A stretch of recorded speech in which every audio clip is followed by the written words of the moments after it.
Hello and welcome back to my channel. If you are new here, hi, my name is Bree and I am a teacher and have been in the education field for almost a decade. And I believe that teachers deserve and can be rich, not only financially, but in every area of their life, which includes their personal life, their wellness, their fulfillment, their relationships, their health, all the things. And what inspired me to create this video was I was asked for advice on a very specific instance that I know so many teachers go through.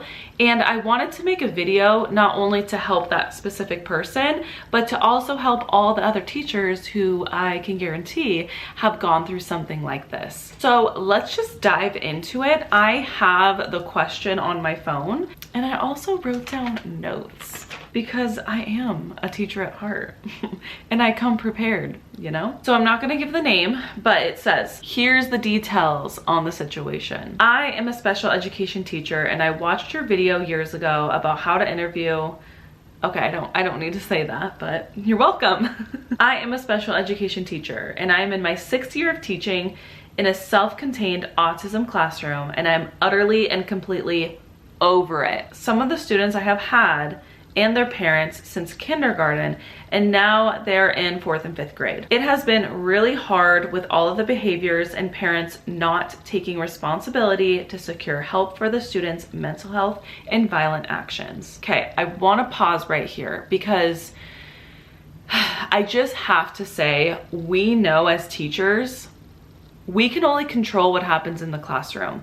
And I think we also know, and it's not talked about, that a lot of behaviors stem from households and parents and their home environments. And when I taught a behavior class, K through 2, it was called STAR, it was behavior. I was a special education teacher for behavior. And it became really apparent to me that, you know, you can instill a lot of structures and routines within the school day in your classroom environment. However, if the tools and strategies you are using in school is not being transferred to home life, it is like fighting an uphill battle with weights chained to your ankles. Like, it is very difficult, and I just want to be real here that that is a huge issue with the current education system. I think there's just a huge distrust with parents in the education system, rightly so. I can concur, I get it.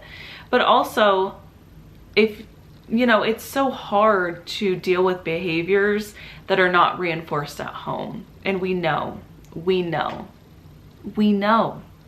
that environment dictates behavior. So when a child comes into the classroom and they're displaying certain behaviors, we know as educators that it's coming from the home. It's coming from what they're raised in. Okay? And I get it, and it is very difficult, and in the most perfect world, schools work closely hand in hand with parents, and there's a beautiful connection between the two, and parents trust the education system, and parents trust teachers, and it would all just work out so nicely for the child. But I'm also being real that yes, that does exist though. That scenario does exist, but also the opposite exists as well. So if anything I could say is I wish and hope for better relationships and connections from teachers to parents and parents to teachers, and a trust to be built. And we live in a beautiful world where every child is successful at home and is loved at home and is successful and loved in school as well. That is what I pray for. That is what I throw out into the universe, and like, and bridging. You know, I think we just as educators need to understand that there is bad, right? There are less than ideal circumstances that take place every day, but also let's have the hope that it will improve by emulating that and by grounding that into our own lives, right? So let's just hope for that. Okay, let's continue. Had to say it. Also, the worst part of my job is dealing with adults in the classroom. I have a paraprofessional who is so lazy. She keeps up drama, comes in an hour late and goes to sleep and rarely leaves her seat and hollers at kids from across the room. Another para, who is also support staff, if you do not know, thinks that the student thinks that the student should be able to do whatever they want to do with no discipline or structure in the room.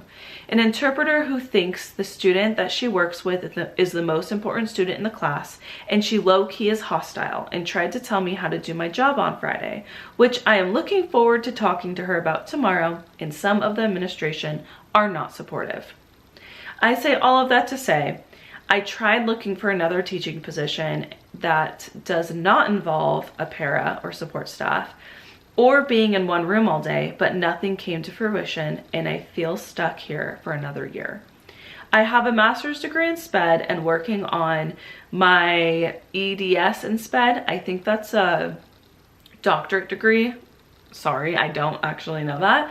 And the transfer period comes again in March and is open for 1 month. So I'm trying to get advice ahead of time because whether someone accepts me or not at another school, I have to leave this position even if I have to quit and leave the district for my peace of mind.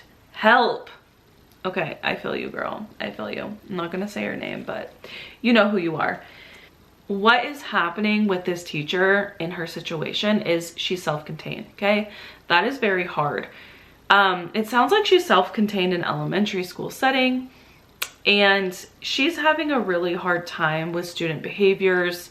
And we kind of already talked about that earlier. Let's talk about what you can actually control within the situation because that's all you can do. All you can do is when you're having issues like this is focus on what you can control, you yourself. So for example, ask yourself, what can you control in the situation? Well, in this specific situation, I see it as you can control two things. One is your authority and leadership within your classroom and with your supportive team. So just in case whoever doesn't know, a paraprofessional is a helper in the classroom who works with students and they help you within your classroom. And a lot of self-contained special education classrooms have these paraprofessionals, support staff. And the main goal of these paraprofessionals is to support the students, right? So what I believe you are being called to do in this situation, if this is you, is you are being called to practice your authority and leadership within your classroom. This is where you are being called to be direct within your team because it's your team. You guys are a team to support this child, these children that need the support, right? They are autistic, they have IEPs, they're in the self-contained classroom setting, so they need support. And this goes hand in hand with the second thing that you can control, which is your outlook on the situation. You have all the control in the world in how you label your situation, how you describe your situation. And how I see it is two ways.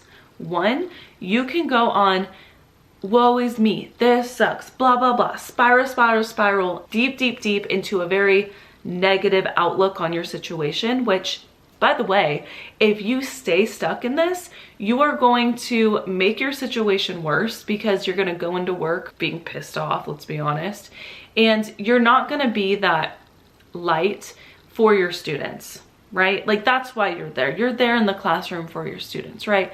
So if you stay stuck in there in this negative viewpoint and perspective on the situation, like you can decipher the difference between a negative outlook and a more positive outlook. It's like what we tell students all the time, growth mindset or a fixed mindset.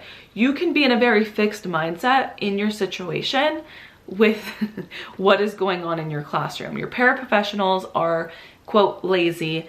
They're not what you're needing in the class. They're coming in late. They're just wrapped up in drama, or you can see it as a growth mindset, right? So let's look at this perspective through a growth mindset, because that's where growth happens. That's where you evolve into a stronger educator, a stronger leader, a stronger person all around, right? So when we look at things with a growth mindset lens, we are able to grow and expand and evolve. And I think that's the point of life, personally. And personally for me, I always strive and make the choice to see, how can I grow within the situation? What am I here to learn? What is this showing me? What am I here to experience? What am I here to learn? What is this experience mirroring back to me? What am I learning about myself in this situation? What am I learning? So with that in mind, what it sounds like to me is you need to practice your leadership skills, get your throat activated, and speak your mind and communicate effectively and efficiently to your support team. Listen, it's probably not going to be the most fun, especially if you're someone who really doesn't love confrontation. I can understand. However, you are the leader of your classroom, and I believe teachers should be respected. However, just because you're a teacher does not mean that you automatically deserve respect, okay? I believe you have to earn respect, even if you are a teacher. And what that means is you need to practice what you preach and put your money where your mouth is and be who you say you are.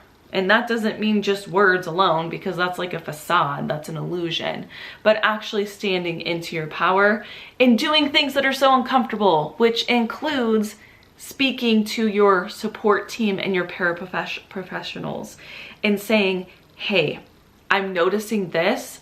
That's not going to work for these reasons. Do you need more support?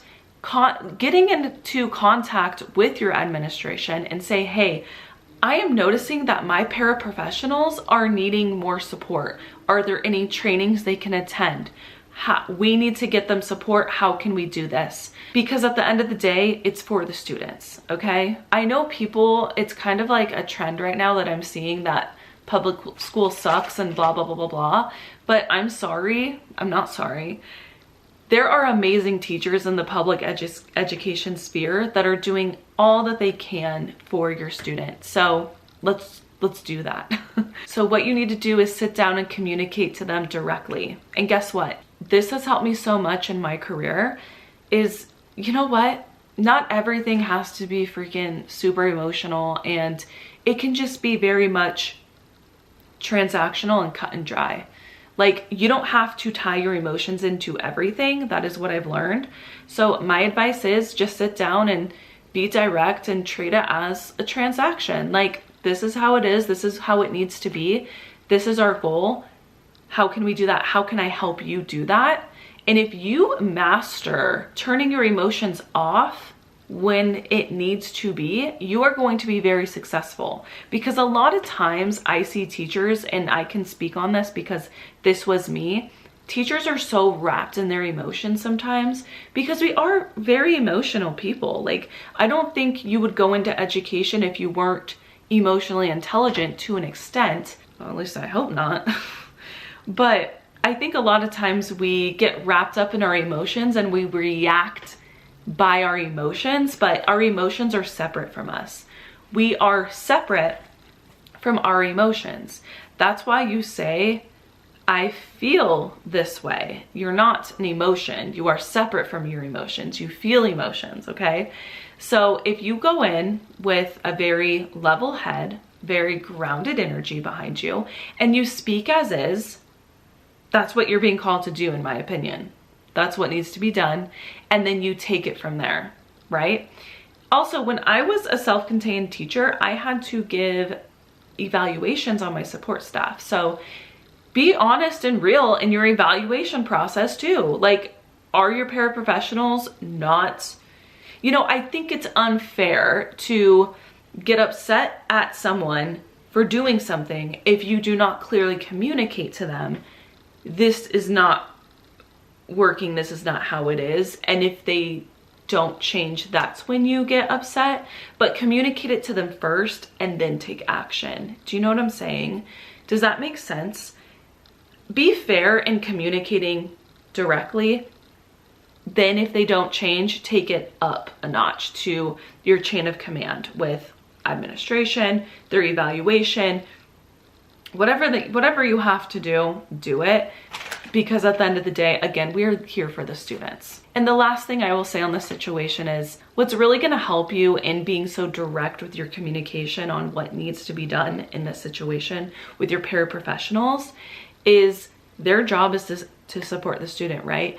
So what you need to do, in my opinion, is sit down and self-reflect on what the situation is teaching you to do. What is the situation mirroring back to you on who you need to be to reach your goal and your next level, really? What are you learning about the situation in relation to your goals and who you want to become and who you are striving to be? I don't know about you, but I have goals and I have a roughly idea of what my future looks like. And I know when I have these challenges within my career and life, I'm being called to rise up to that, okay? I'm being called to step into this higher version of myself that is going to align me to my goals.